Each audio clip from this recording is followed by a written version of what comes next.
Hola, ¿cómo están? Soy su profesor Percy Palma Huerta y el tema de hoy es principios de bioquímica. Entonces empecemos a hablar de los bioelementos. Todos los seres vivos están constituidos cualitativa y cuantitativamente por los mismos elementos químicos. De todos los elementos que se hallan en la corteza terrestre, solo unos 25 son componentes de los seres vivos. Esto confirma la idea de que la vida se ha desarrollado sobre unos elementos concretos que poseen unas propiedades físico-químicas idóneas, acordes con los procesos químicos que se desarrollan en los seres vivos.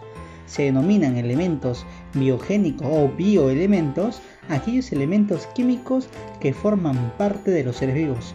Atendiendo a su abundancia, o sea, no importancia, se puede agrupar de la siguiente manera. Bioelementos. Tenemos a los primarios y a los secundarios. Dentro de los primarios tendríamos a los básicos y a los complementarios, y dentro de los secundarios tendríamos a los macro y micro constituyentes. Pasemos a hablar ahora detalladamente de cada uno de estos. Tenemos a los bioelementos primarios u organógenos, que son los elementos mayoritarios, esenciales y presentes en mayor concentración en el ser vivo, aproximadamente un 96% del peso fresco. Vamos a hablar ahora de los bioelementos básicos incluidos dentro de los bioelementos primarios. Recuerden, dentro de los bioelementos primarios estaban los básicos y los complementarios. Veamos los básicos. Los básicos están conformados por el carbono, el hidrógeno, el nitrógeno y el oxígeno. Hablando del carbono, muchachos, el carbono por su tetravalencia es el constituyente principal de las biomoléculas orgánicas. El hidrógeno lo encontramos en su mayoría en todas las biomoléculas orgánicas. ¿Qué quiere decir orgánicas? Que forman parte de la vida y forman, en este caso el hidrógeno forma parte del agua. El oxígeno, importante en la respiración aeróbica y en los procesos de oxidación y en la producción de energía. Por último tendríamos al nitrógeno, que es indispensable en la formación de aminoácidos, proteínas y en los ácidos nucleicos. Ahora hablemos de los bioelementos complementarios que están incluidos dentro de los bioelementos primarios. Entre los complementarios están tanto el azufre como el fósforo. El azufre se encuentra en dos aminoácidos, la cisteína y la metionina, presentes en todas las proteínas, también en algunas sustancias como la coenzima A. Es constituyente de la melanina, humor vítreo, líquido sinovial, tejido conectivo y cartilaginoso. Las fuentes que encuentran ricas en azufre serían las legumbres, col, cebolla, ajos, espárragos, puerco, pescado y yema de huevo. Ahora hablemos del fósforo, que forma parte de los nucleótidos, compuestos que forman los ácidos nucleicos. Forman parte de los coenzimas y otras moléculas como los fosfolípidos, sustancias fundamentales de las membranas celulares. También forma parte de los fosfatos, sales minerales abundantes en los seres vivos. Forma parte estructural de los huesos y dientes. Participa en el equilibrio ácido-básico y su falta es una de las causas de raquitismo en los niños, osteomalacia en los adultos y debilidad muscular. Las fuentes ricas en fósforo se encuentran la leche, la yema de los huevos, el queso, la soya, la carne, legumbres, frutas secas, etc. Hablemos de los bioelementos secundarios o oligoelementos. Se denomina así al conjunto de elementos químicos que están presentes en los organismos en forma vestigial, pero que son indispensables para el desarrollo armónico del organismo. La ausencia de estos oligoelementos determina enfermedades carenciales. En esta tenemos dos: los macroconstituyentes, conformados por el sodio, el cloro, el magnesio y el calcio, y los microconstituyentes. Hablemos ahora de los macroconstituyentes. Hablemos del magnesio, que forma parte de la molécula de la clorofila y en forma iónica actúa como catalizador junto a las enzimas y en muchas reacciones químicas del organismo. Las fuentes de magnesio serían el cacao, la soya, los frutos secos, la avena, el maíz y algunas verduras. Hablemos del calcio, que forma parte de los carbonatos de calcio de estructuras esqueléticas. En forma iónica interviene en la concentración muscular, coagulación sanguínea y transmisión del impulso nervioso. Entre las principales fuentes de calcio tenemos a los productos lácteos, frutos secos, semillas, verduras y algunas aguas de mesa. Hablemos del sodio, catión abundante en el medio extracelular, necesario para la conducción nerviosa y la contracción muscular. Las fuentes de sodio están principalmente en la sal, pero no está presente en todos los alimentos. Hablemos del potasio, catión más abundante en el interior de las células, necesario para la conducción nerviosa y la contracción muscular. Entre las fuentes principales tenemos a la fruta y verdura fresca, las legumbres y los frutos secos. Por último tenemos al cloro, que es el anión más frecuente, necesario para mantener el balance del agua en la sangre y el fluido intersticial. Las fuentes del cloro tenemos la sal común, las algas, las aceitunas, el agua de grifo, entre otros. Ahora hablemos de los microconstituyentes que están dentro de los bioelementos secundarios o oligoelementos.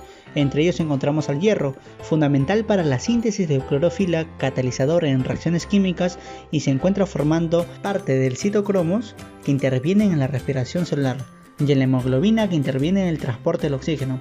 Las fuentes de hierro son las carnes, el hígado, la yema de huevo, la levadura, la verdura verde, cereales integrales, frutos secos y levaduras.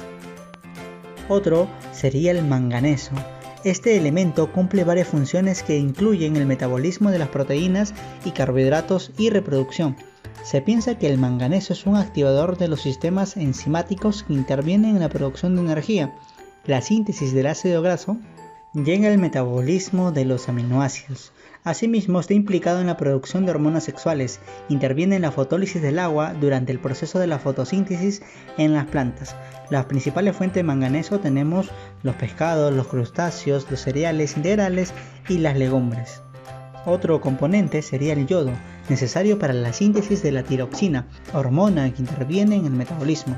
Las fuentes principales de yodo tenemos a la sal marina, a los pescados, a los mariscos, algas y vegetales cultivados en los suelos ricos en yodo.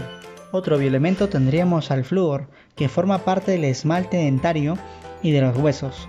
Se deposita en estos en forma de fluoropatita. Las fuentes principales de flúor está el agua de grifo, el té, el pescado, la col y las espinacas. Hablemos ahora del cobalto, que forma parte de la vitamina B12, necesaria para la síntesis de la hemoglobina. Las principales fuentes de cobalto tenemos a las carnes, pescados, lácteos, remolacha roja, cebolla, lentejas e higos. Hablemos del silicio. Proporciona resistencia al tejido conjuntivo, endurece los tejidos vegetales como en las gramíneas. Las principales fuentes de silicio tenemos al agua potable, alimentos, vegetales en general. Hablemos del cromo, que interviene junto a la insulina en la regulación de la glucosa en la sangre. Las principales fuentes de cromo tenemos a la grasa y aceites vegetales, levadura de cerveza, cebolla, lechuga, patatas y berros. Ahora hablemos del zinc. El zinc forma parte de la anhidrasa carbónica en los eritrocitos, la cual es esencial para el intercambio del CO2. También forma parte de la carboxipedasa del intestino para la hidrólisis de las proteínas y es parte de la deshidrogenasa hepática. Además, es necesario para la síntesis de los ácidos nucleicos y proteínas. Se requiere en el proceso de cicatrización y forma parte de la estructura ósea. También interviene aproximadamente en 40 metaloenzimas, esenciales para la actividad de más de 70 enzimas. Actúa como catalizador en muchas reacciones del organismo. El zinc es importante para el funcionamiento del sistema inmunológico. Las principales fuentes de zinc tenemos a los crustáceos, levadura de cerveza, germen de trigo, huevos y leche. Ahora hablemos del litio, que actúa sobre los neurotransmisores y la permeabilidad celular. En dosis adecuada puede prevenir estados de depresiones. Las principales fuentes de litio tenemos a los vegetales, las papas, los crustáceos y algunos pescados. Ahora hablemos del molibdeno. Forma parte de las enzimas vegetales que actúan en la reducción de los nitratos por parte de las plantas. Las principales fuentes de molibdeno tenemos al germen de trigo, las legumbres, cereales integrales y vegetales de hoja verde oscura. Por último tenemos al cobre. Existen varias razones por las cuales es fundamental la presencia del cobre en el cuerpo, ya que interviene en la formación del tejido conectivo, elástico y el colágeno, el desarrollo y la maduración de los glóbulos rojos y en funciones antioxidantes. Entre las principales fuentes de cobre tenemos el cacao, cereales integrales, legumbres y pimienta. Ahora pasemos a las preguntas de clase. Pregunta número 1 nos dice: ¿qué bioelemento presenta la hormona tiroxina producida por la tiroides? Esta evidentemente sería el yodo, ya que el yodo es necesario para la síntesis de tiroxina, hormona que va a intervenir en el metabolismo. Y recuerden que la carencia del yodo, la deficiencia del yodo va a producir bocio. Pregunta número 2 nos dicen: la deficiencia de espacio produce anemia en los humanos y primates. y la deficiencia de espacio ocasiona cretinismo y bocio. Entonces veamos las alternativas. ¿Quién produce anemias en los humanos? ¿Debido a qué bioelemento? Pues está producida gracias al bioelemento del hierro, ya que en deficiencia de este va a producir la anemia. Recordar que el hierro es fundamental para la síntesis de clorofila y en la hemoglobina que interviene de oxígeno. Por otra parte nos dicen quién ocasiona el bocio y el cretinismo. La deficiencia de yodo va a ocasionar justamente el bocio y el cretinismo. Recordar que el yodo también es necesario para la síntesis de tiroxina, hormona que va a intervenir en el metabolismo. Siguiente pregunta. La pregunta número 3 nos indica: los compuestos químicos disociados están en forma de cationes y aniones. Identifica el anión.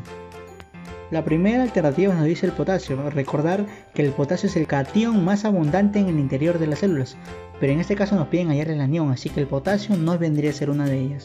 La segunda alternativa nos dice el sodio, y recordar, muchachos, que el sodio es el catión más abundante en el medio extracelular. Repitamos, es el catión, por lo tanto no es anión, así que esa de ahí tampoco sería nuestra respuesta. Siguiente, nos dice el magnesio, y recordar que el magnesio en forma iónica actúa como catalizador, por lo tanto, muchachos, tampoco vendría a ser un anión. El cloro, muchachos, el cloro vendría a ser el anión más frecuente del medio extracelular. Por lo tanto, como nos preguntaban cuál de estos era un anión, el anión viene a ser el cloro, que es el anión más frecuente del medio extracelular. Siguiente pregunta. Pregunta número 4. Es el núcleo de la clorofila. El único bioelemento que forma parte de la molécula de la clorofila viene a ser el magnesio.